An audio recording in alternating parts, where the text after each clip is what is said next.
Hello. Well, welcome to my reading club.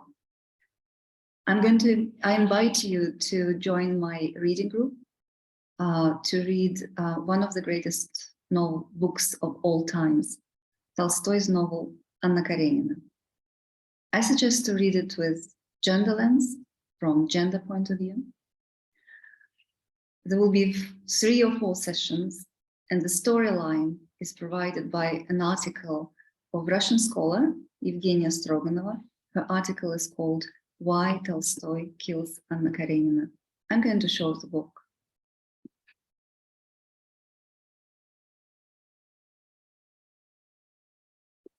This is the book called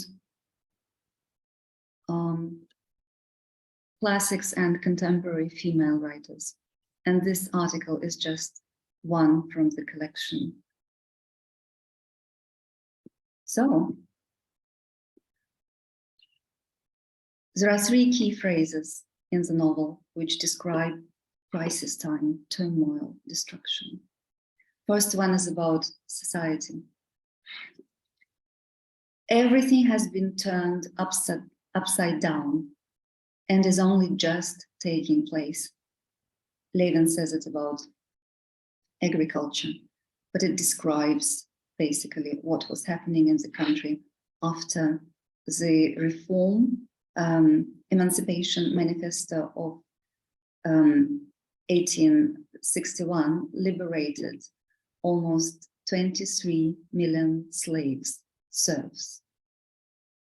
Naturally, the feudal relationships were getting broken, and it affected all spheres of life, including private life of people, of course. And second phrase is about family. Everything was in confusion in the Oblonsky's house. Second key phrase.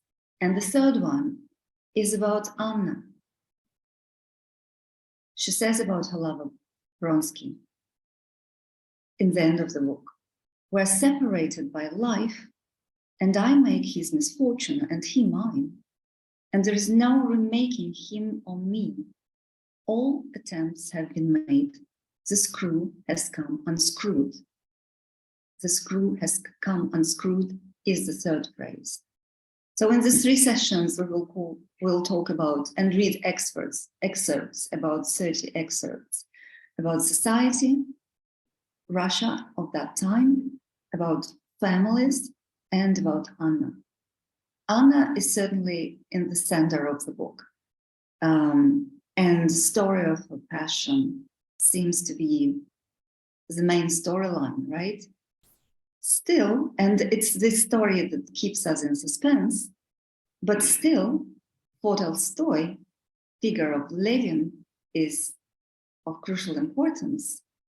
As the story evolves, Levin's story, parallel story,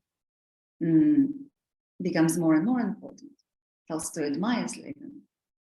Why does Tolstoy need Levin? Why the novel is named after Anna, and why does Anna die? According to Tolstoy, Anna rejects everything that is the essence of being a woman, and that's why she's at a dead end. She speaks of her feelings to Vronsky as she speaks about food. We all want sweet, delicious things.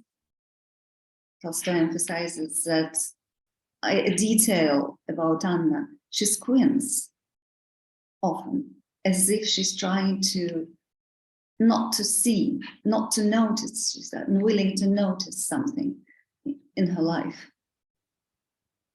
The morphine addiction also makes her less attractive, probably. It's an escape from reality, and Tolstoy emphasizes that on the day before her suicide, Anna takes morphine twice. So this largely explains confusion in her thoughts. All this suggests that Tolstoy shows Anna a character loved by everyone in the book. But he shows her as someone who failed as a mother, as a wife, as a woman.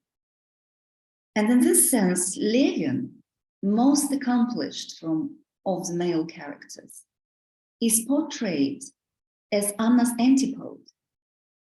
Tolstoy admires Levin. Levin refuses to take part in artificial life of his circle, social circle. He has a strong sense of what's moral and what's not. Family is his top priority. He takes marriage very seriously. He strives to help peasants and to learn from them. Thus, he's total opposition to them. And Tolstoy does not condemn Anna.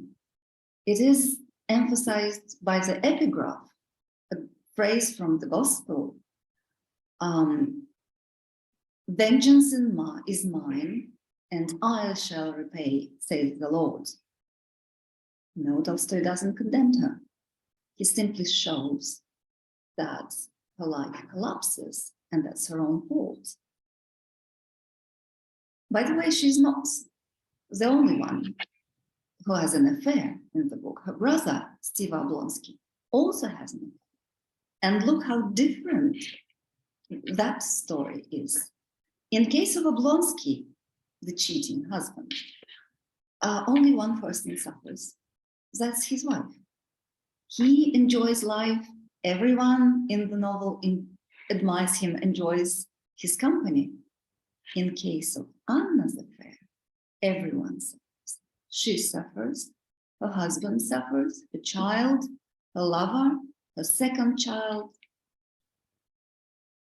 Thus, for Tolstoy, adultery is shown as an event of global destructive consequences if a woman does this.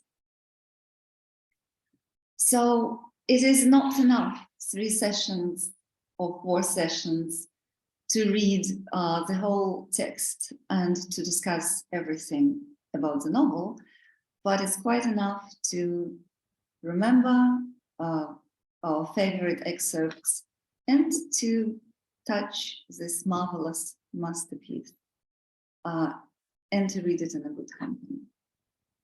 Thank you for watching.